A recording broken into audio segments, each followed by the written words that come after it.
Hey everyone, good morning. This is Greg. How are you today? It's sun's trying to come out in Oregon this morning, but we had a heck of a windstorm the other day. Turned the internet off at the school, but we had a good day, and so I wasn't able to communicate too much. But I wanted to tell you we're going to have a good week coming up where we're going to be doing lots of SPSS. I'm pretty excited about that. And you're going to learn the real nuts and bolts of t-tests and one-way ANOVA and that kind of thing.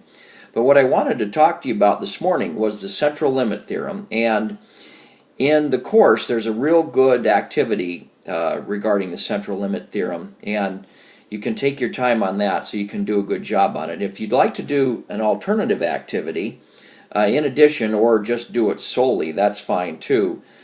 I sent you some information this morning, and you can do this with a deck of cards. And the central limit theorem is really the meat of the inferential statistics. Without it, inferential statistics just doesn't work. So I'd like to explain it in depth. So here's how the activity works. So you take your set of cards, and of course we've got 1, 2, 2 3s, 4 4s, 3 5s, 2 6s, and 2 7s. And we kind of put them in a little histogram here. And of course the distribution of the cards is not normal. So the mean is going to be somewhere between 4 and 5. So as we learned in a skew distribution, the mean is always to the right side of the skew. Okay, and so here's how the activity works. What you do is you have to have a way of taking all possible pairs of 2 cards.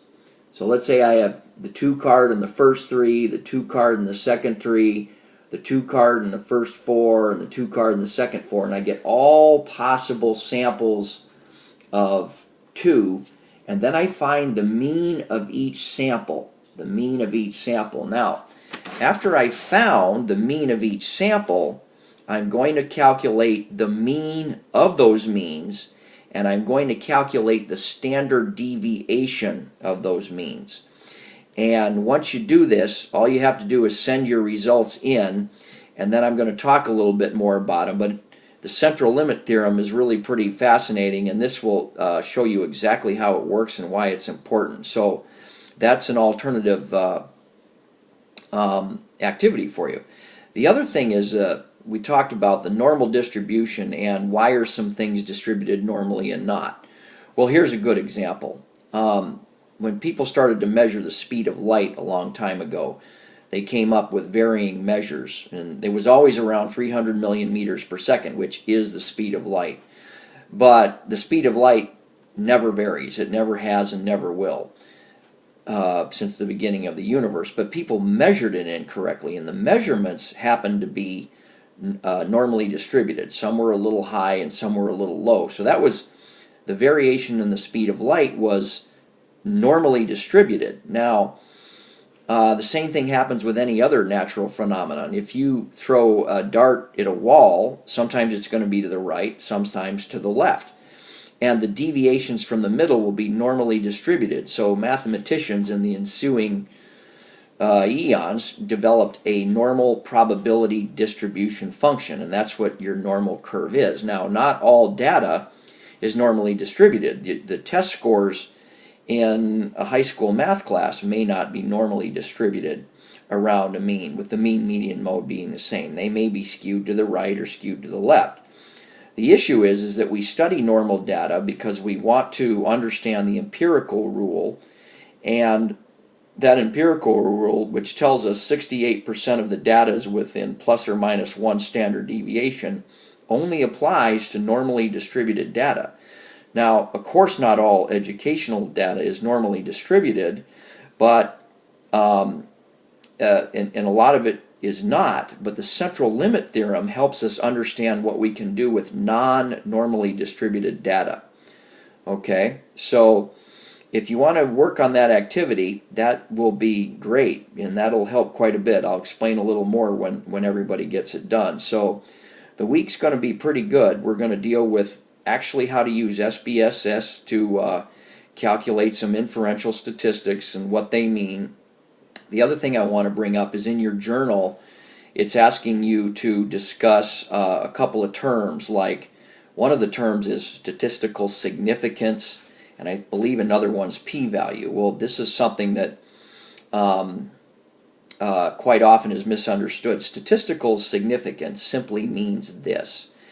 Let's say I measure two random groups of 8th graders, and I take their test scores, and I take 20 from one school and 20 from another, and I measure their test scores, and I get a mean and standard deviation of each group. If I were to run a 2-sample t-test, I would be testing for statistical significance, which means not that the sample means are different. We know that because we have the samples. But the sample means have to deviate enough such that we can conclude that there's probably a difference in the mean of the populations from which each came. And that is called a statistically significant difference. So when something is statistically significant, when they report the result of an experiment of being statistically significant, that means they mean that the mean of the control and experimental group are different enough to conclude that if everybody had taken the treatment or everybody had not taken the treatment, the means would be different. So statistical significance is something that you'll become very comfortable with. The p-value is the probability of making a type 1 error. So if you reject a null hypothesis, then you could always be wrong, because since you're not measuring the whole population. So if you reject the null hypothesis that the mean length of alligators is 17 feet in Florida, even if you have a large sample and the sample means 15 feet, you could be making a mistake, and that chance of mistake is called a type 1 error. So the p-value is always the actual probability of being wrong when you reject a null hypothesis. Okay, so these terms are a little complicated, but they're all part of quantitative research and hypothesis testing. So, well, I hope everyone has a good weekend, and it's going to be a good week. Let me know if I can help in any way, and have a good day. Okay, bye.